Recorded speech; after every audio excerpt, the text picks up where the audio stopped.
Hello and welcome back to the second part of Lesson 1. We are on Unit 2, Derivatives. In this section, we are going to learn how to use the graph of a function to draw the graph of its respective derivative. So on the first part of the lesson, we noticed that when we differentiated a function, we obtained another function. So we say that the derivative is a function in itself. As examples, I brought in a linear, a quadratic, and a cubic function. And what we're going to do together is we're going to graph the functions and their respective derivatives on the same grid so that we can see the connection in their shapes and how they affect each other. So let's get started with the first investigation, which is f of x equals negative 2x plus 3. So we're going to find the derivative f prime of x. And you probably know already that since the derivative measures the speed of change of the y values, and knowing that this is a linear function, we know that the speed of change of the y values will be presented by the slope. Okay? However, I think it's interesting that we go over finding the derivative of this linear function because it's kind of cool to see how the slope can be derived by this the fancy formula of the first principles. So let's get started. So we have the limit as h approaches 0, f of x plus h minus f of x over h. So all I did here was write the first principles formula. And now I'm going to substitute f of x plus h into the formula. So limit as h approaches 0 always. So wherever you see x in the equation, now it will be replaced by x plus h. So negative 2. Okay, so you see we have x now, so we'll write x plus h instead. And of course, we have to continue with the equation with the rest of the terms, so plus 3. So this will be the f of x plus h. And then minus f of x, so minus, and I open up brackets here because f of x is made of two terms, and I want to remind myself that both terms are entitled to this negative sign, okay? And this will be over h. A little bit of simplifying to do here. So we'll say this is the limit as h approaches 0, and long line, and we have negative 2x minus 2h plus 3 plus 2x minus 3 over h. A little bit of simplifying on the way, so the limit as h approaches 0. And remember how all the terms that contain no h will simplify somehow, because that's how we simplify h at the end, right? And we have already discussed that if we notice that they don't simplify, it means that we have to go back and check our solution, okay, our work. So this would be negative 2h over h. So this is basically the limit as h approaches 0 then. Negative 2h over h is negative 2, and the limit of a constant is negative 2. So we are going to say that f prime of x equals negative 2. So the derivative of a linear function is a constant number.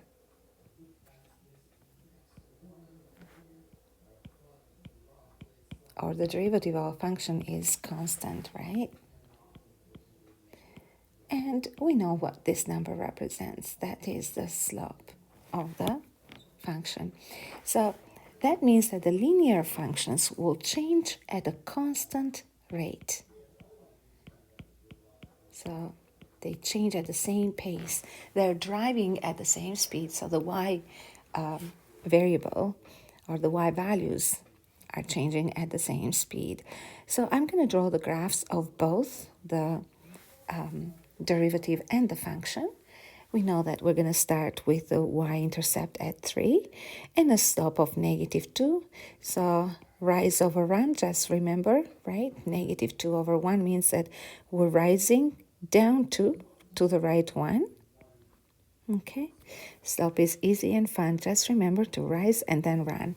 By the way, I haven't made this poem.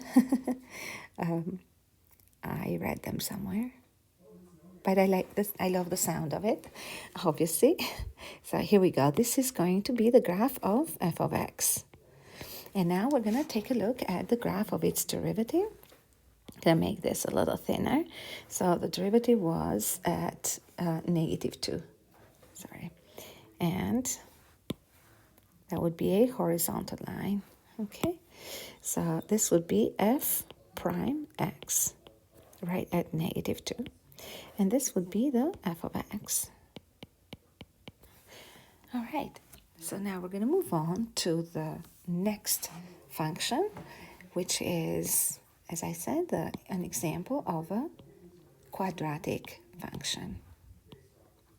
So we're going to use the first principles formula to determine g prime of x.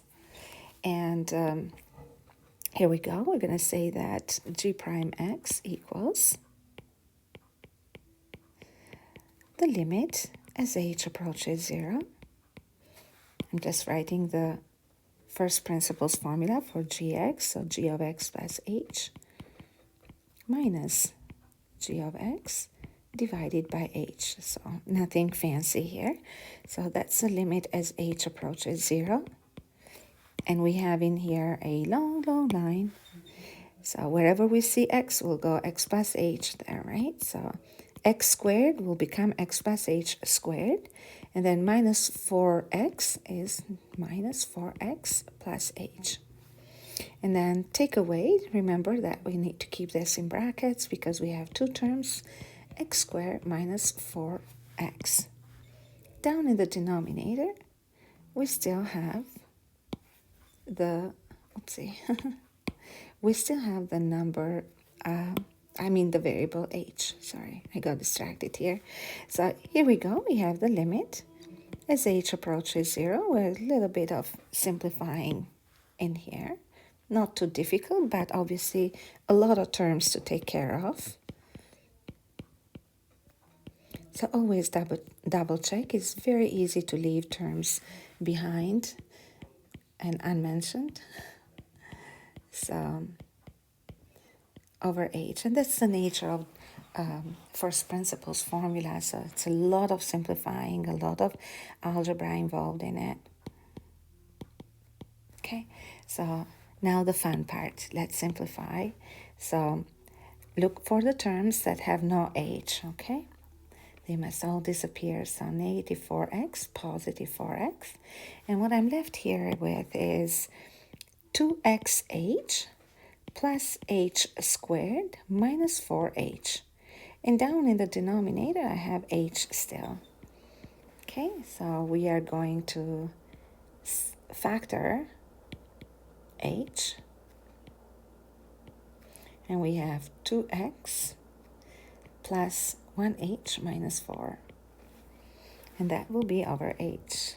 And yay, we have simplified h now. Not yet. There we go. Bam. So we have the limit as h approaches 0 of 2x plus h minus 4. And now we can make h equal to 0. So we're going to say that g prime x equals 2x minus 4. So just like we did with the previous investigation, we are going to graph both x squared minus 4x and 2x minus 4 on the same grid. Now, I could have graphed this with Desmos and put it in here, but I thought it would be a nice exercise for us to review how to graph quadratic. I'm going to use the factored form of it. So I'm going to rewrite gx as x times x minus 4, which tells me that the zeros will be at 0 and 4. So here we go. Here is x equals 0, and here is x equals 4. These are the x-intercepts. So the vertex, it's a quadratic function, right, will be halfway between 0 and 4. So the vertex will be at 2. We don't know how far up or down along x equals 2 is going to be, but if we substitute x equals 2 into gx, then we can find what the y at the vertex is. So that would be equal to 2 squared minus 4 times 2. So that's negative 4. So we're going to say that we have to go all the way down to negative 4 to plot the vertex. And now we can draw our parabola. So the step pattern is 1, 3, 5, so that works out very nicely. I'm going to try to draw a nice one. Okay, perfect. So not too bad.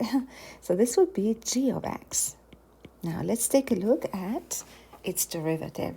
So the derivative, from what you notice here, like the equation of it, is a line with a y-intercept at negative 4, and it has a slope of 2, so we can rise 2 and run 1.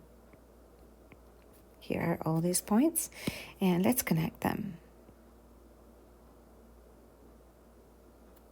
Okay, not too bad. Here we are. So this would be g prime x. Okay, so what we want to do in here is bring our attention to the turning point of the function. Now this is the function. Okay, the turning point of the function is where the function goes from increasing to decreasing or vice versa. So in our case, the turning point will be right here. Now, what is the turning point of the function? So what does it translate for the derivative? So at x equals 2, we're going to say the function has a turning point. Right? So how about the derivative of it? What happens at x equals 2 to the derivative of the function? So look at it. That's a x-intercept. So f prime of x, sorry, I'm going to call this gx. It's not nice to change the names. So g prime of x will have the x-intercept. That is where y equals 0. And that is because, when you think about it, at the turning point, the derivative will be 0. The derivative of the turning point on the function will be 0. And why is that? Try to draw a tangent line here. The tangent line at the turning point will have a slope of 0. It will be a horizontal tangent. So, and why does this happen again? Because whenever a function changes direction from decreasing to increasing, the function needs to go through the transition of becoming 0. Because any number, remember, when you go from decreasing, that means negative slopes, to positive slopes. So the slope is consistently changing, right? It's actually from very negative, it's becoming less and less negative, and it continues to increase. For an increasing quantity, and it's increasing based on a certain rule, right? To go from negative to positive, it must pass 0. Okay? So to go from negative to positive, we must cross 0.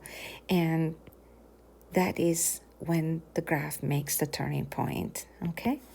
So we're going to say that the turning point of a function becomes the x-intercept or the 0 of its derivative. So the next investigation, number 3, we have an example of a cubic function. We'll differentiate this. So we have kx equals x to the power 3. We're finding k prime x. Again, just write the formula, the first principles. Limit as h approaches 0. k at x plus h minus k at x, and then divided by h. So substitute, limit as h approaches 0, we have x plus h to the power of 3 minus x to the power of 3 divided by h. And now we'll have to expand and simplify. We're going to need a little bit more room because we're going to get quite a few terms in the expansion. So we have x to the power of 3 plus 3x squared h plus 3xh squared plus h power 3 minus x power 3 over h.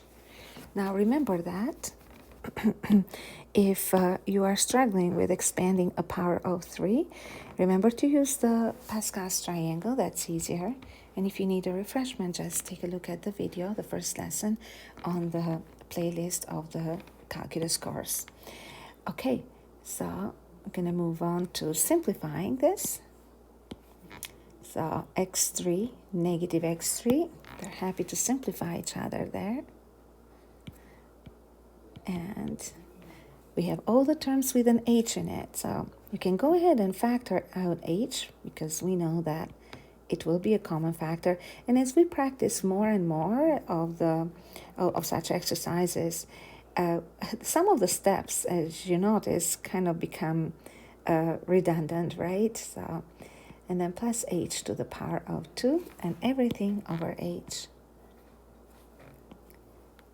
So goodbye h,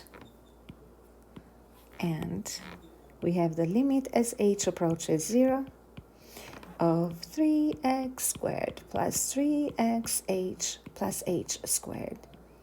And now we can make h equal to 0, no problem. And we're going to write that h, we're not afraid of making it 0 now, because we're still able to evaluate or to get a meaningful value for the derivative. So we're going to say that k prime of x equals 3x squared. So look at that. So the derivative of a cubic function is actually a quadratic function. Surprise, surprise. Wow. Let's take a sneak peek at the quadratic function. The derivative of a quadratic was a linear function, and the derivative of a linear was a constant function. So think about it and think about what relationship exists between the derivative of a function, or the degree of the derivative, and the degree of the function, okay? So you can tell that we are going down by 1 degree, right? But that's not our focus for now. There's so many relationships in here, but we're going to focus on the shape of the graph, okay? So far, just as a review, a linear function has the derivative a constant number, okay? A quadratic function, at the turning point, became a 0 for the graph of the derivative. Now let's take a look at cubic function. Now we're all familiar with the graph of a cubic function. Okay, so we're going to say we have this very fancy point here. You remember what we call that, right? So this is what we call the inflection point. The inflection point is a point where the function has, say in this case, an increasing slope, but the slope starts to decrease, and we're thinking that it will continue, but then it starts picking up its speed, so it continues to increase. It could have been the other way around as well. So that's how the inflection points are formed. And you've seen them in functions as well, obviously. And now I'm going to draw the graph of the derivative of it, which is 3x squared. That's a parabola with a vertex at 0, 0. And let's take a look at the graph. Remember, the stretch will be 3, so for the first part we're going to go over 1 up 3 and then continue. So it's going to be a skinny or tall parabola, okay, vertical expansion. So I want to bring your attention now at the inflection point of the function. So at the inflection point of the function, which happens at x equals 0, what happens to the graph of its derivative? So the inflection point will become a turning point for the derivative, okay? So this is the k prime x, and this is the kx here. So we'll write down that the inflection point of a function becomes the turning point of its derivative. So I made up a chart in here so we can summarize all the things that we just learned together. So these are the main things you have to take from this lesson, both parts A and B. If the function is increasing, it will mean that the derivative of the function is negative. Positive. I actually thought of different order when I was creating it. So an increasing function means a positive derivative, a positive slope of the tangent, a positive instantaneous rate of change. So I'm writing them all together just so that we reinforce it in our head how these three things actually mean the same thing, okay? Okay, so a decreasing function means that the derivative of it is negative. So the slope of the tangent will be negative. So the instantaneous rate of change will be negative, okay? Now, we notice that in a first degree function, the derivative was constant. And not only that, but it equaled the slope of the equation. When a graph has a turning point at x equals a, then the graph of the derivative will have an x-intercept or a 0, which means that f prime of x will equal 0 at x equals a. When the graph has an inflection point at x equals a, then the derivative will have a turning point at x equals a. Okay?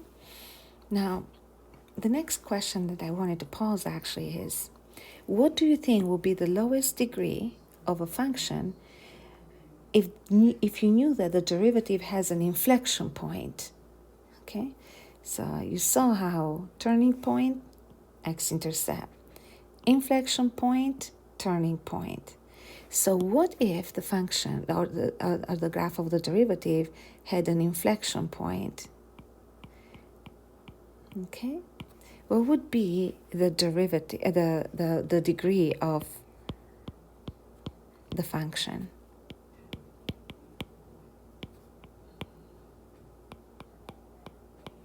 So you probably already figured out the answer, and I hope you got this.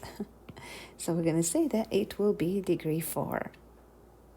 So now I want to take the time to look at some examples where we're given the graph of a function and we want to sketch the derivative of it. So as a first example, I took the graph of a piecewise function where every piece is made of a linear function. So I started here at -3 and stopped at +3. So just looked at within this domain. So what are the steps to drawing the graph of a function? Step number 1. So you have to identify each piece, the type of the function, okay? So you will identify the type of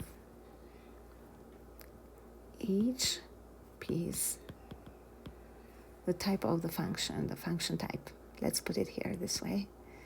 So the function type of each piece in this piecewise. So they're all linear in our case. So since they're all linear, then our next step then will be evaluating or estimating the slope. So let's say determine the slope, which means determine f prime for each piece, because every piece has different steepness, right?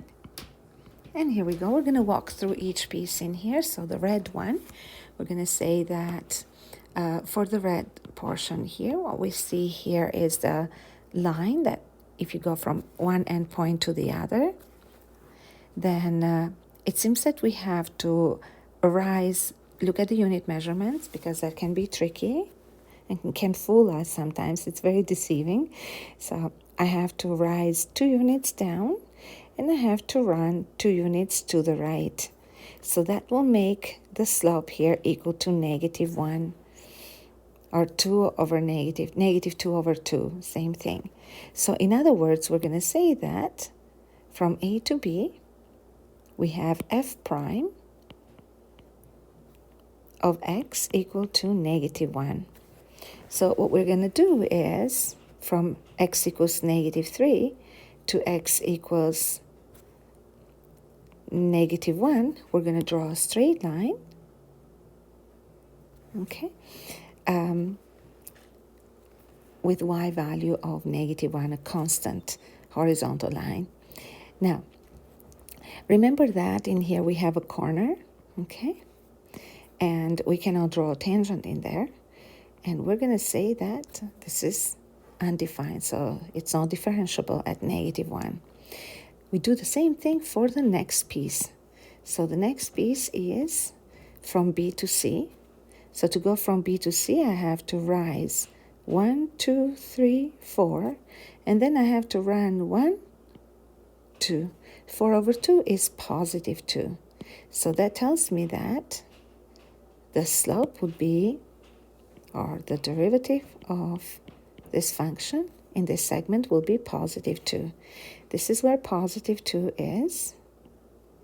And I will draw a straight line from x equals -1 to x equals +1.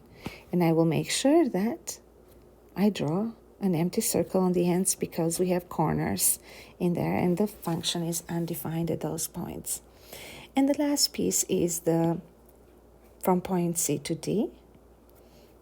It's in the domain from x equals 1 to x equals 3.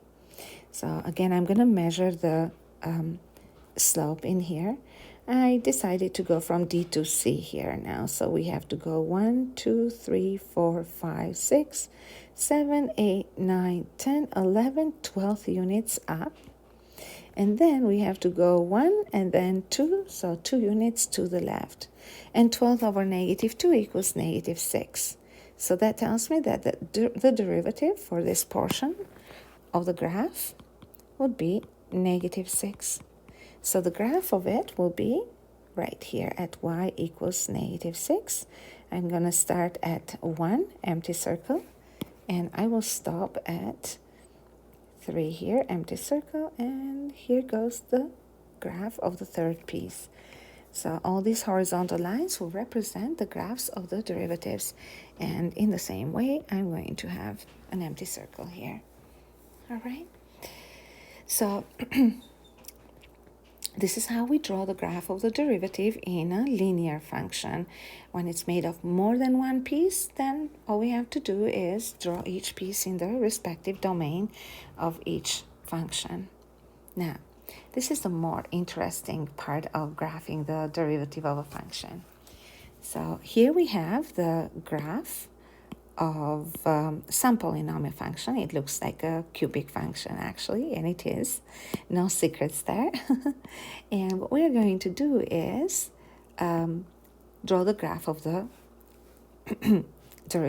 its derivative. Remember the key points, okay? So we have to look at the key points in here, which are the x-intercepts of the derivative and the turning points of the derivative, because that's what shapes the graph of any function. So step number one, we need to identify or locate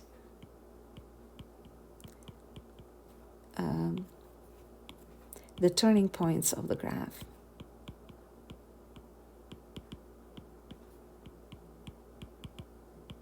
Why? Because the turning points of the graph will become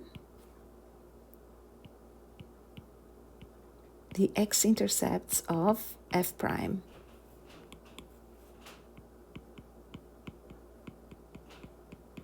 Okay, so here are the turning points. Point A and then point B. I'll give it a name for now. The next thing we wanted, so we're going to say that, oops, point A and A. Very funny.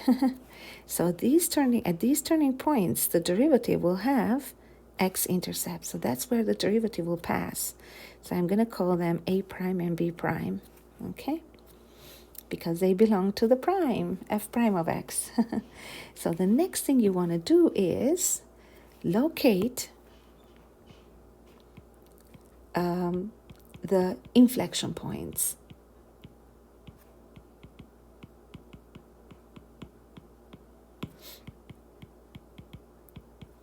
Of f of x. And why do we want this? Because they will become the turning points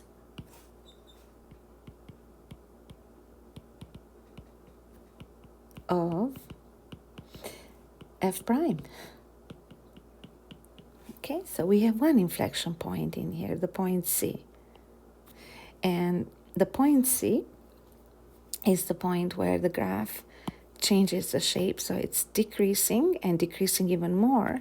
And instead of continuing to decrease, it will, instead of continuing to decrease more or maybe making a turn, it will continue in this direction, but with a milder slope, so still in the negatives. So we're going to discuss this later in the course, actually. This is called concavity of the graph. So at point C, we're going to have the turning point of the graph of the derivative, but now we're thinking, okay, I get that the turning point will be at x equals 1, right? But is it going at x equals 0, I'm sorry. So at x equals 0 right here somewhere, we're going to have the turning point of the derivative. But where about? So how far high or low do we have to go? Okay, so does the graph of the derivative go this way or does it go this way? In order to understand or predict this, we have to look into some other things into in this function. So here we go, step 3. We need to identify the intervals of increase and decrease.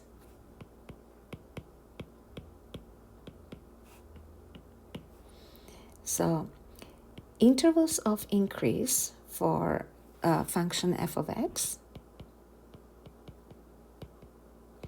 means that f prime of x will be positive, right? So that in return means that the graph of f prime x will be above the x-axis.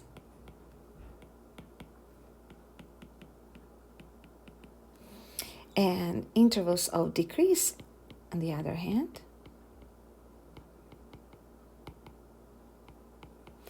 will tell us where f prime of x is negative. So the graph will be below the x-axis. So the graph of f prime x is below the x-axis. Okay, so here we go.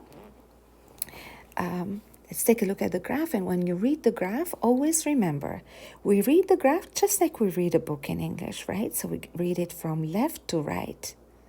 So we move along the graph and we think, is the pen going up or down? So from the left to right. So far, it's always going up, up, up, up, up. And here it will make or it will take a break. Okay, so we're going to say that from negative infinity to x equals 0.5, somewhere in here, this function is increasing, okay? I'm going to highlight this.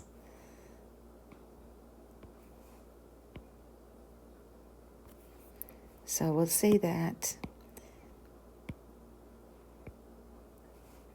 so I'm going to make this a little brighter. So we're going to say that f prime of x will be positive here, right? Or it will be above the x-axis. So if you were to draw the graph of the derivative in this interval, so remember you are in this interval, right? So for these values of x, that's where this graph actually exists, right? So the graph will be above the x-axis. So there goes the first derivative, the derivative of the function, right? It starts to appear here. And it hits the x-intercept in here. It makes sense that, here it's going to hit x-intercept because the slope of the tangent here will be 0. And now let's take a look at the next portion of the graph. So here I'm going to grab my pointer. And from point A, I keep on going. I'm decreasing, decreasing, decreasing, decreasing, decreasing, decreasing all the way to B. Okay? Which means that from point A prime to B prime, the graph will be below the x-axis. Okay? So let me highlight this. So in this section, we're going to say that f prime, oh no, I don't like when this turns into a straight line. Okay. So we're going to say that f prime x is negative. So it will be below the x-axis. So it will be below the x-axis. Where is the turning point though? So the turning point will be right here at x equals 0. That's where the inflection point is. So you're probably wondering, but how far down do I go, right? So do I go this way? Or do I go this way? Or do I go this way, right? Now, the truth of the matter is at this point in time, we are not focused on the exact graph of the derivative. We're just focused on understanding how the shape of the graph of the derivative will be built based on the increasing and decreasing intervals of the graph of a function. So we are, in fewer words, we are sketching the graph. We're not actually drawing the exact shape of it. So I'm going to go reasonably just to make the parabola here pretty, but that's how far we can go, I guess, at this point in time. And then we'll continue with the last section of this graph, which is this one here. Obviously, f prime in here is positive, and that's because the function is increasing, which means that f prime will be above the x-axis. So from point B and on, we're going to draw the other arm of the parabola going this way. So this is the graph of the derivative of this cubic function. Okay, and that's how we build it. So in the next examples, we are going to take a look at how we can shape the graph of the derivative if we are given some information or some special points about the values of the derivatives at some special points and the value of the function at those points. And I'm going to try to prepare that or to talk about it in a different video. So thank you so much for listening, and I hope this made sense. And I hope you enjoyed the lesson. See you in a bit.